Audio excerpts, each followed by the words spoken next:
I'm Carsten. I'm with SAP LeanIX, being responsible for customer success management in EMEA and APJ.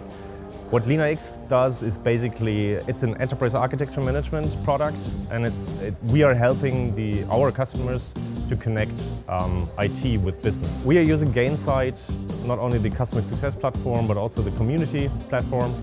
And we are actually using it to manage our whole customer base. One important thing is actually driving expansion. So we've implemented CSQLs.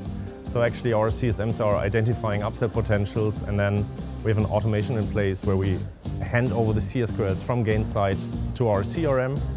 And then the account executives can work on those opportunities. I think Gainsight is of so much value for me because I use it to better understand our accounts, how healthy they are, but also to prepare for customer meetings.